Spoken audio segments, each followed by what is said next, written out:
నమస్తేనుల్లా welcome to MR media Telangana. This is రేఖ.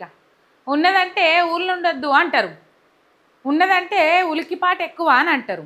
అగో సీతక్కను చూస్తే గట్లనే అనిపించింది. అధికారంలో ఉన్నారు, అధికార పార్టీ, ఆరోపణలు వస్తాయి, ఈ స్కామ్లు ఆ స్కాములు అని చెప్పేసి కంపల్సరీ వస్తాయి. వాళ్ళ దగ్గర ఆధారాలు ఉన్నాయి, వాళ్ళు ఆరోపణలు చేసిండ్రు. ఆ ఆరోపణలు వాస్తవం అయితే వాస్తవం అని చెప్పనుంటివి, లేకపోతే అవాస్తవం అయితే అవాస్తవం అని చెప్పనుంటివి, లేకపోతే సపడి దెక్క ఊకోనుంటివి. ఇప్పుడు బయటపడ్డ స్కాముల కల్లా కాంగ్రెస్ వాళ్ళు ఎవ్వరు ఎగురుతలేరు కదా. ఆధారాలు ఉన్నాయి కాబట్టి అవతలలు బయట పెట్టిరు స్కామ్లు, దీని మీద నేను మాట్లాడితే ఉన్నిజ్జతి కాస్త పోతుంది అని చెప్పేసి సప్పుడు దేక మలుసుకొని కూర్చుంటారు కాంగ్రెస్ వాళ్ళు. స్కాములు చేసేది వాస్తవము, కాంట్రాక్టర్ల పేరు మీద కమిషన్లు దొబ్బుకునేది వాస్తవము. కాంగ్రెస్ అంటే స్కామ్గ్రెస్ అని చెప్పేసి ముద్దు పేరు ఎప్పటి నుంచో ఉన్నది. రైట్, ఆమె దగ్గర సమాధానం ఉంటే సమాధానం చెప్పనుండే, లేకపోతే లేదు. సబ్జెక్టు లేనప్పుడే నోటికి పని చెప్తారు, సబ్జెక్టు మీద అవగాహన లేనప్పుడే నోటికి పని చెప్తారు. తప్పు చేసిండ్రు కాబట్టి ఇవాళ అంతగానం మండిపడుతుండ్రా సీతక్క?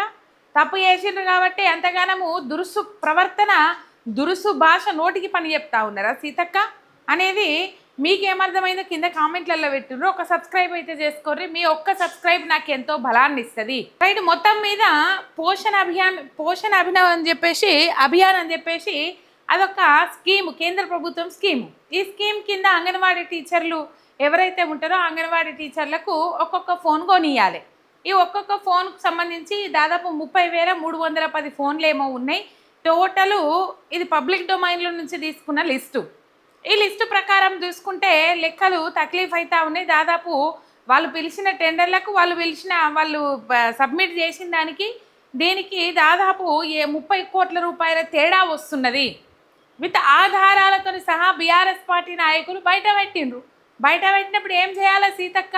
అది తప్పు, నా మీద తప్పుడు ఆరోపణలు చేస్తుండ్రు, ఇది లెక్క, ఇది వాళ్ళు ఈ ఆధారాలు చూపెట్టి ఈ స్కామ్ జరిగింది, 30 కోట్ల స్కాము, ఈ పోషణ అభియాన్ స్కీమ్ ఏదైతే ఉన్నదో ఈ స్కీమ్ కింద ఈ 30 కోట్ల స్కామ్ జరిగింది, గిది లెక్క, మేము ఇక్కడ నుంచి ఇవి తీసుకున్నాము, ఈ లిస్టు మాకు వచ్చింది అని చెప్పేసి వాళ్ళు బయట పెట్టిండ్రు. బీఆర్ఎస్ పార్టీకి సంబంధించి బీఆర్ఎస్ పార్టీ నాయకులు లేకపోతే ఇంకా కొంతమంది ఉన్నారు. రైట్, వాళ్ళు బయట పెట్టిండ్రు. నేను మన్నే క్రిషాంక్ మరి ప్రెస్ మీట్ పెట్టి మరి ఈ అంశం మీద ముచ్చట్లు ఎప్పుడు జరిగింది. మరి జరిగినప్పుడు వీళ్ళ దగ్గర ఉన్న ఆధారాలు అవి తప్పు, ఇక నా దగ్గర ఉన్న ఆధారాలు గివి, యోగ్యతకి నేను ఫోన్ కొన్నా, యోగ్యతకి ఈ కథ అయింది అని చెప్పేసి ఇప్పుడు రేవంత్ రెడ్డి బాటలోనే, రేవంత్ రెడ్డి అడుగుజాడల్లోనే పోతున్నారు వీళ్ళు. అయ్యో మా తమ్ముడు అన్న, మరి అన్న తమ్ముడు అని రేవంత్ రెడ్డిని ప్రతిసారి రాఖీ కడుతుంది కదా సీతక్క. మరి రేవంత్ రెడ్డి విధానం ఎట్లుంటుంది? ఏదన్నా అభద్రతాభావం ఏర్పడ్డది, లేకపోతే తనకు సంబంధించిన ఏదైనా ముచ్చట బయటపడ్డది, లేకపోతే తనకు సంబంధించిన అన్నదమ్ములకు సంబంధించిన స్కామ్ ఏదైనా బయటపడ్డది అన్నప్పుడు రేవంత్ రెడ్డి ఏం చేస్తాడు?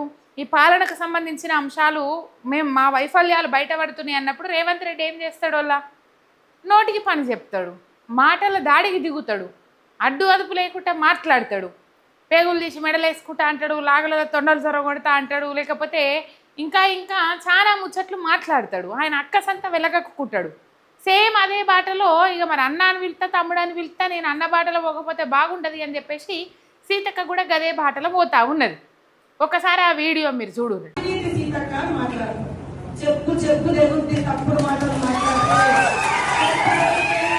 చూసిర్రా? ఆగనట, ఉన్నదంటే ఊళ్ళు ఉండద్దు అన్నట్లు స్కామ్ బయట పెట్టినందుకు చెప్పు దిగుద్ది అని చెప్పేసి మాట్లాడుతుంది సీతక్క. ఒక మంత్రి స్థాయిలో ఉన్న వ్యక్తి, ఒక మంత్రి హోదాలో ఉన్న వ్యక్తి ఇలా ఆమె విలువ ఏం కాపాడుకుంటున్నట్టు? రిటర్న్ బీఆర్ఎస్ పార్టీ నాయకులు అదే మన్నే క్రిషాంక్ను చెప్పు దిగుతుంది అని చెప్పేసి మాట్లాడింది కదా సీతక్క. వాళ్ళు కూడా నీ లెక్క విఘ్నత మర్చిపోయి, వాళ్ళు కూడా చదువుకున్న జ్ఞానాన్ని పక్కకు పెట్టి పెద్ద చిన్నంతరం లేకుండా వాళ్ళు కూడా అదే చెప్పు దిగుతుందని మాట్లాడితే నీ విలువ ఎక్కడ పోతుంది సీతక్క? ఏడబోతుంది నీ విలువ? ఏమవుతుంది? ముఖం ఎత్తుకోగలుగుతారా? తల ఎత్తుకోగలుగుతారా? వాళ్ళు మాట్లాడలే, కానీ మాట్లాడితే ఏ పరిస్థితి? ఇలా 10 మందికి చెప్పాల్సిన మీరే అన్పార్లమెంటరీ లాంగ్వేజ్ మాట్లాడుకుంటా చెప్పు దిగుతుంది, అది దిగుతుంది, ఇది దిగుతుంది అని మాట్లాడుకుంటా ఇలా చెప్పు దిగుతుంది అనే మాటనే హైలైట్ అయింది.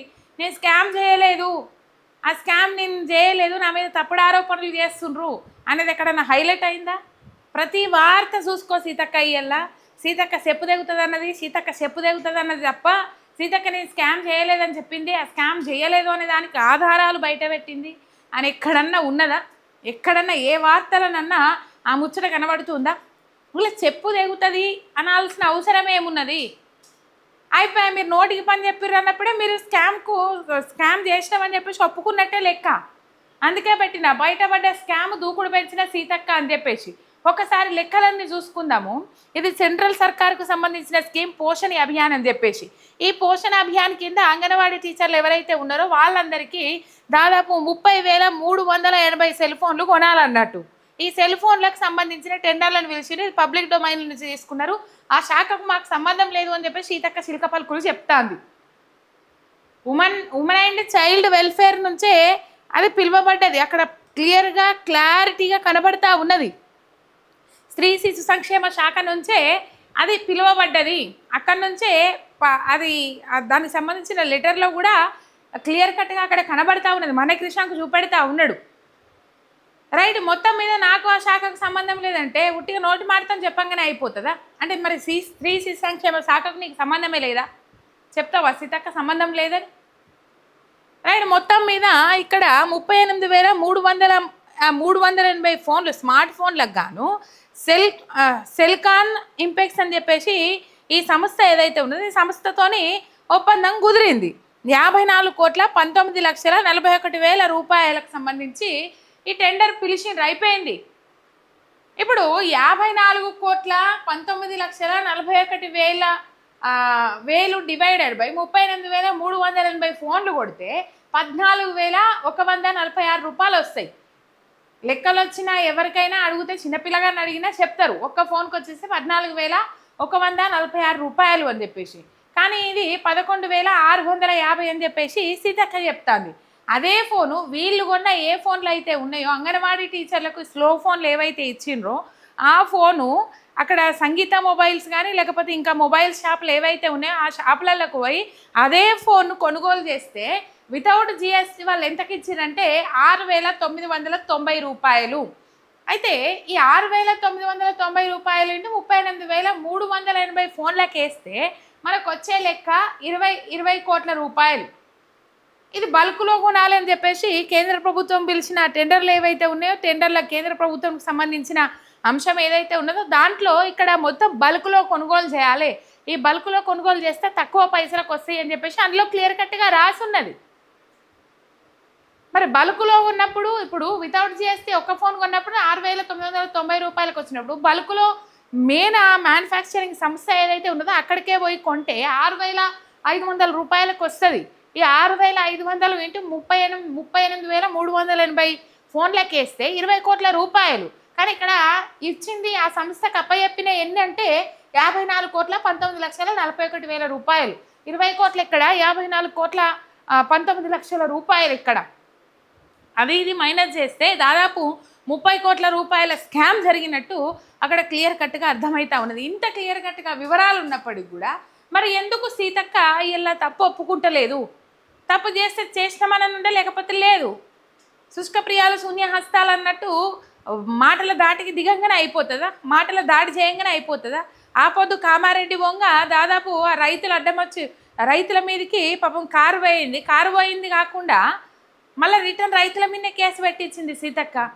ఇప్పుడు ఏంటంటే చెప్పు తెగుతుంది అని అనడం కాకుండా కేసు కూడా పెట్టించింది మనకృష్ణకు మీద. దీని మీద ఎవరు మాట్లాడితే వాళ్ళ మీద కేసు పెట్టమని చెప్పేసి అందులో క్లియర్ కట్గా రాసి ఉన్నది. ఓ వ్యక్తితోని కేసు పెట్టించింది. అంటే ఉన్నది మాట్లాడద్దు, స్కామ్ల గురించి అసలే మాట్లాడద్దు. మీ తప్పు లేదు కదా, ఇది కేంద్ర ప్రభుత్వం స్కీమ్ కదా, కేంద్ర ప్రభుత్వమే చూసుకుంటుంది కదా. మరి 30 కోట్ల రూపాయలు ఎవరి జేబులకు పోయినాయి? జేబులకు పోయినోడు కడతాడా? పోలేదని నువ్వు అంటున్నావు, స్కామ్ జరగలేదని నువ్వు అంటున్నావు. 30 కోట్లు ఎవరికి అక్కిపిస్తారు, ఎవరికి హక్కుతారు, ఎవరు తిన్నారు, అదంతా బయట పడుతుంది కదా. సిబిఐ ఎంక్వైరీకి ఆదేశాలు జారీ చేయండి. మీ తప్పు లేదు కదా. ఈ చెప్పు తెగుతుంది, ఈ మాటలు వెనుక చీరి మీ తప్పు లేదు కదా సీతక్క. ఏమనంటే గిరిజన మహిళ మంత్రిగా ఉండడం ఓర్చుకోలేకపోతారు అని చెప్పేసి మాట్లాడతారు. ఎందుకు బీఆర్ఎస్ ప్రభుత్వంలో గిరిజన మహిళలు ఎవరు మంత్రులుగా లేరా? సత్యవతి రాథోర్ లేదా?